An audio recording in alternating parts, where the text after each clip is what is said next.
I have looks like I have my Instagram feed up here, and we have my Facebook and YouTube video feeds up here.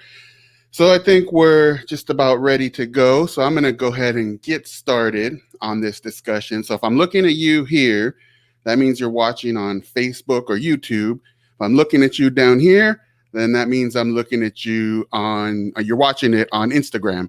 So I'm going to be taking a few minutes here.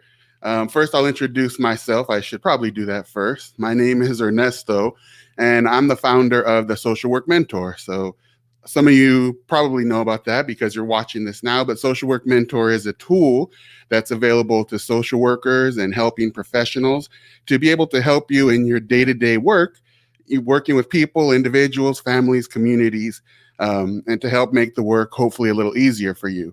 So that's who I am. And I'm going to, in this video, just for a brief couple minutes, I wanted to talk about something that I'm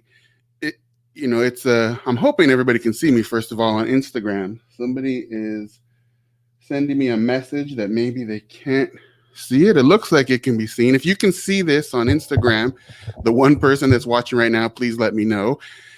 But that being said, I'm going to talk about a post that I posted earlier today. And that post was something that really caused me to reflect a little bit further beyond the post. You know how usually sometimes you see a meme or you see something clever or interesting and you post it, and it's interesting in that moment, and then sometimes we just kind of forget about it and move on to the next thing in our day. But this post actually it caused me to really think a little bit more on what I had posted. And so if you want at the end of this video to check out the post, it's something I posted earlier today, but it's to describe it. It's basically an image with just like a figure, a head, and it says dad on the outside. And inside of that figure, it says I'm fine. So for a dad, for a father, the outward image is that I'm fine. Everything's good. We're all good. But there's another image right next to it that says dad on the inside. And that is a little bit more complex. So that image has, I'll just read off some of the things: feelings of failure, money worries, inadequate, I don't do enough, need more time, stressed, burnt out, need to set better examples, and confused. So this kind of illustrates, what the experience of dads sometimes, in that outwardly we project that we're okay and everything is good, but inward or inside, there's a lot going on quite often. So, I think the thing that I really wanted to talk about is that so much has changed about traditional gender roles in recent years. And for good reason. There's needed to be change in a lot of the traditional gender roles and responsibilities that we've seen across the board in many societies. However, for many men, there's still underlying feelings of those traditional male responsibilities. Many men still, although we may not outwardly express that, we still have some of those feelings that are under the surface that you may not see outwardly, but they're there. And so, I posted this, and I thought about this from my somebody posted something. I'm hoping people can see this on Instagram. I'm not sure if you can, but from my dad perspective, I am a father. And from that perspective, and just my own personal lens, as well as the Latino lens that I also have, I do identify as Latino. I can say that I have had these feelings. I've had a lot of the feelings that I described: feelings of inadequacy, feelings of, I need to set a better example. I need to be a better provider. In all honesty, those feelings, I have had them as a male, as a father, as a Latino. And I still have those feelings today. It's not something that easily goes away. And so, And I've worked on some of this in therapy and just my own introspection. I have worked on having these feelings. However, societal pressure, societal structures, they're there every day reinforcing those male traditional roles and responsibilities. And so it's hard to overcome that. So in my opinion, this is what, and I have a little PowerPoint here that I'm working on. That's what I'm referencing right now.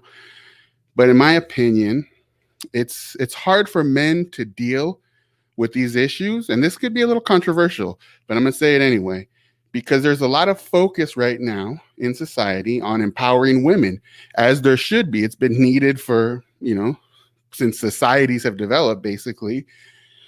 And so we are putting a lot of focus on that now. And so many men are putting their efforts and their focuses on that.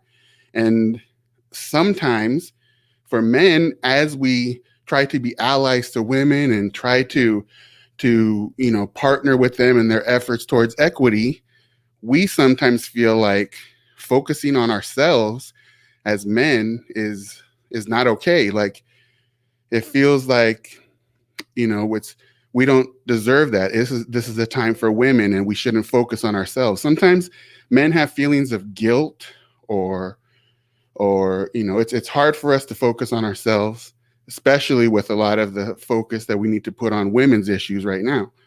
And so, I'm married. I have 2 daughters, uh, and I know that we have a lot of work to do around women's issues and equity. I know that because I live it every day with my children and my wife.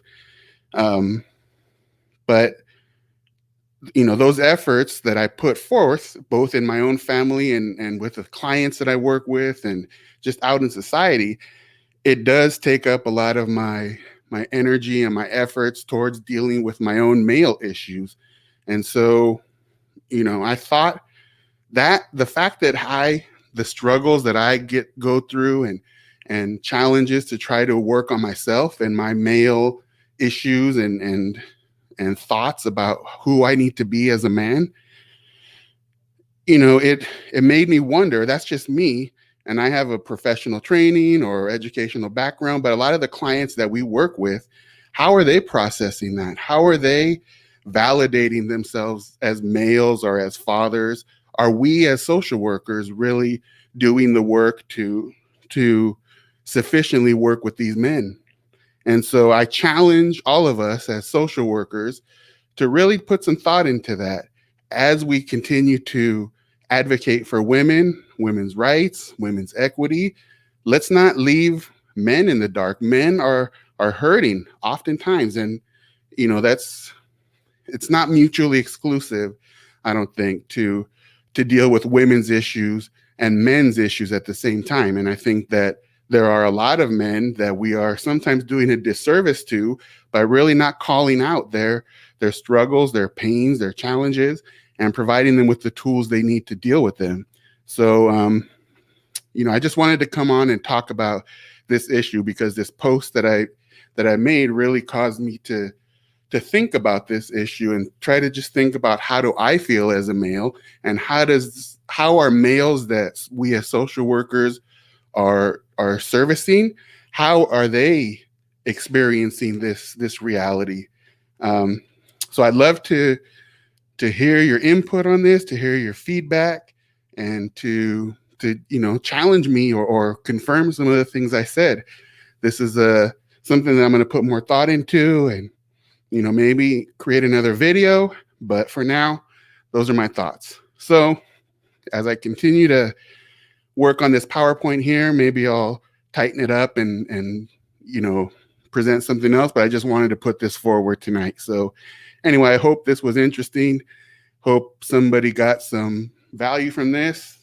I'm going to turn on the air conditioner in this room because it's so hot, and I don't want to make all that noise, but I need it now. So talk to you all soon. Thanks for watching.